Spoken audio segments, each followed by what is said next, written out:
Action लेंगे। MS Raj Thakur गारू। ధన్యవాదాలు అధ్యక్ష. అధ్యక్ష, మీరేమో ఒకటే క్వశ్చన్ మీద మాట్లాడాలంటున్నారు సార్. మా రామగుండం కాన్స్టిట్యున్సీ ఒకప్పుడు ఈ రాష్ట్రంలో ఎవరైనా వస్తే ఉద్యోగాలు దొరికేటి అధ్యక్ష. ఈరోజు రామగుండం సమస్యల గుండంగా మారింది అధ్యక్ష. నిజంగా చెప్పాలంటే బొందలగడ్డగా మారింది.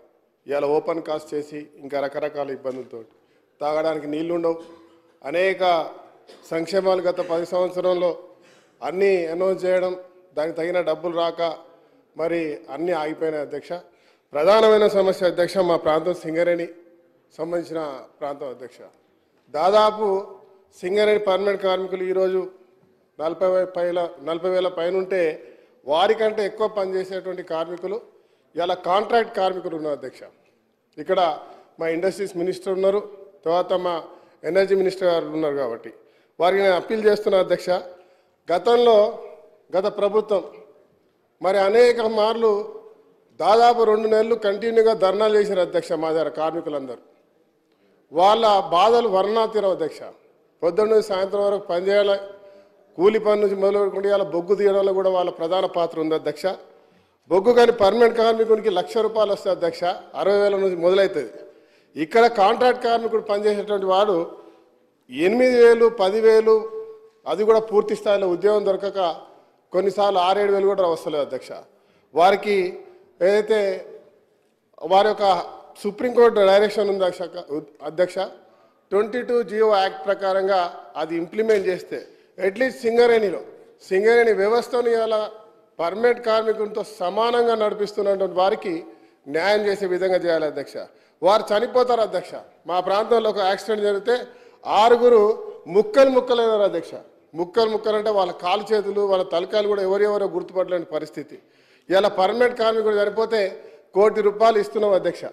కానీ వీళ్ళు చనిపోతే మాత్రం బేరసారాలు ఆడాల్సి వస్తుంది. కూరగాయలు ఉన్నట్టుగా ₹1 లక్ష, 2 లక్షలు, 3 లక్షలు అనుకుంటూ ఆ 30-40 లక్షలకు సెటిల్ చేస్తారు అధ్యక్ష. అది కూడా తిరిగి వాళ్ళు విసికి వేజారిపోతారు. ఆ డబ్బులు ఇప్పటివరకు రావా అధ్యక్ష.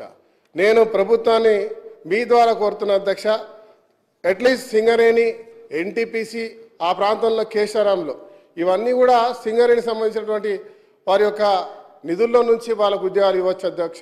వారికి ఖచ్చితంగా మరి హై పవర్ వేతనాలు ఏవైతే ఉన్నాయో ఆ హై పవర్ వేతనాలలో కూడా అధ్యక్ష స్కిల్డ్, సెమీ స్కిల్డ్, అన్స్కిల్డ్ వాళ్ళకి ఆ రకంగా వేసుకున్నా కూడా ఒక్కొక్కరికి 18 నుంచి 20-25 వేలు మాత్రమే వస్తాయి అధ్యక్ష. ఆ 25 వేలు తీసుకునే వారు సమానంగా పర్మనెంట్ కార్మికులతో సమానంగా పనిచేస్తారు అధ్యక్ష. పర్మనెంట్ చేయకపోయినా ఈరోజు ఇలా నిరుద్యోగ సమస్య అధ్యక్ష. మా దగ్గర ఇంటింటిలో ప్రతి ఇంటికి 2 గ్రాడ్యుయేట్లు ఉంటారు అధ్యక్ష. కూలీ నాలి చేసుకొని మా ప్రాంతంలో ప్రతి ఇంట్లో చదివిపించినటువంటి ఒక మంచి వ్యవస్థ ఉంది. మా ప్రాంతంలో దాదాపు ఈరోజు కూడా 30,000 మంది నిరుద్యోగులు ఉద్యోగాలు లేక ఇంజనీర్లు, MBAలు చేసుకుంటూ ఇంజనీరింగ్ పనిచేసిన వాళ్ళు కూడా ట్రాక్టర్లు నడుపుతున్నారు, ఆటోలు నడుపుతున్నారు, సెక్యూరిటీ గార్డ్గా చేస్తున్నారు, కూలి పనికి పోతున్నారు అధ్యక్ష. మొన్న నేను వాడలోకి వెళ్తే ఒక అమ్మాయి వాళ్ళ నాన్నతో మేస్త్రి పని చేస్తుంది. మేస్త్రి పని అంటే తట్టలేపుతున్నారు. ఒక అమ్మాయి ఏమో ప్లాస్టింగ్ చేస్తుంది అధ్యక్ష. చాలా దారుణం అధ్యక్ష. ఆమెను అడిగిన ఏం చదివినామా అంటే నేను MBA అన్నాడు. వాళ్ళ కొడుకు మా తమ్ముడు ఇంజనీరింగ్ అన్నారు. మీరు ఎందుకు మరి పని చేస్తున్నా అంటే తెలంగాణ వచ్చింది, తెలంగాణ వస్తే మా కుటుంబాలు బాగుపడతాయి, బంగారు కుటుంబాలు అవుతాయి, అందరికీ ఉద్యోగాలు వస్తాయని ఆశించడం. కానీ అన్న మా బతికిదైపోయింది, మా నాన్నకు తినడానికి తిండి లేదు, మా నాన్నకు పెరాలసిస్ వచ్చింది. ఇవాళ ప్రతి 10 ఇండ్లకు ఒక ప్రాంతంలో ఇవాళ ఓపెన్ కాస్ట్ నడి ఊర్లో చేయడం వల్ల ఈరోజు ప్రతి ఒక్క 10 ఇండ్లకు ఒక పెరాలసిస్ పేషెంట్ ఉన్నాడు. ఇవాళ మన కుటుంబాన్ని కాపాడాలంటే మేము ఈ పని చేయాల్సి వస్తుంది అని చెప్పి వాపోతున్నారు అధ్యక్ష.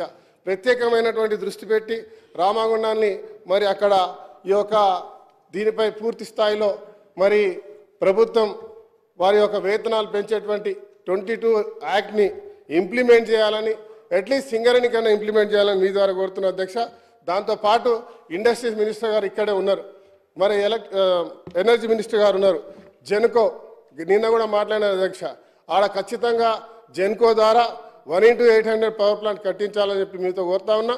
మరి అదే మరి ఇంకా అనేక సమస్యలు ఉన్నాయి. మా ప్రాంతంలో తాగడానికి నీళ్ళు లేవు అధ్యక్ష.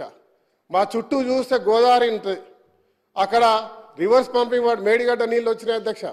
అక్కడ నుంచి మిషన్ భగీరథ పనిచేయదు అధ్యక్ష, సింగరేణి ఎస్టీపీలు పనిచేయదు అధ్యక్ష, సింగరేణి కార్మికులు బాటిల్లో నీళ్లు పట్టుకొని మేము ఇక్కడ మా ప్రాణాలు పోయే విధంగా పనిచేస్తా ఉన్నాం కానీ తాగడానికి నీళ్ళు అని చెప్పి అనేక ధర్నాలు చేశారు అధ్యక్ష.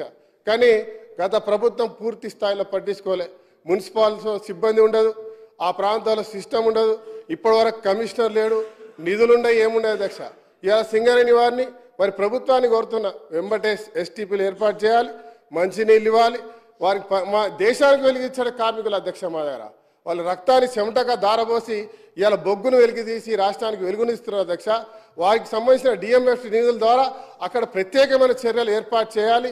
అక్కడ సంక్షేమాన్ని కూడా ఖచ్చితంగా తీసుకురావాలి.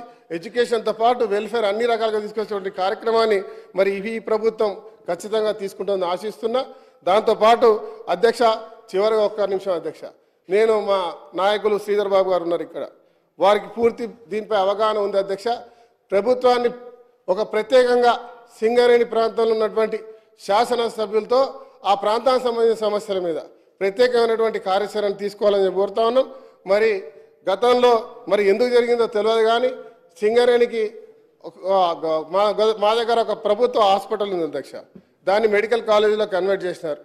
దాన్ని దాదాపుగా 1000 పడకలు చేయాలంటే ఆలోచన. కానీ నిన్న కూడా మాట్లాడిన అధ్యక్ష, నేను ఇలా సింగరేణికి 500 కోట్ల రూపాయలు దానికి కేటాయించినారు అధ్యక్ష. దాంట్లో 280 కోట్లు మాత్రమే వచ్చింది, ఒక బిల్డింగ్ అయింది అధ్యక్ష. కానీ ఏదైతే హాస్పిటల్ మెయిన్ హాస్పిటల్ ఉందో అది హాస్పిటల్ కాకపోవడం నిజంగా బాధాకరం అధ్యక్ష. వెంబటి ప్రభుత్వాన్ని నేను వేడుకుంటా ఉన్నా, తతిమ నిధులు కూడా విడుదల చేసి ఆడ వెంబటే హాస్పిటల్ నిర్మాణం చేయాలని చెప్పి మీ ద్వారా కోరుతూ మరి అవకాశం ఇచ్చినందుకు ధన్యవాదాలు అధ్యక్ష. Thank you sir. గౌరవ సభ్యులు చెప్పిన విషయాన్ని నోట్ చేసుకున్న అధ్యక్ష, ముఖ్యంగా సింగరేణికి సంబంధించిన సమస్యలు, కార్మికులకు సంబంధించిన అందరూ కూడా చాలా ముఖ్యమైన సమస్యలు. దాంతోపాటు వారు చెప్పిన డ్రింకింగ్ వాటర్ సమస్య కానీ, ఆ సింగరేణి సంస్థకి చెందిన మినరల్ ఫండ్ కూడా ఆ చుట్టుపక్కల కాన్ఫరెన్స్ వాళ్ళకి ఇవ్వకుండా గజ్వేలు, సిద్దిపేట, సిరిసిల్ల సంబంధిత ప్రాంతాలకు ఇవ్వడం జరిగింది. దాన్ని కూడా ఇప్పటికే కలెక్టర్ గారితో నేను మన సంబంధిత శాఖ మంత్రి గారు, ఆ జిల్లా మంత్రి గారు మాట్లాడడం జరిగింది.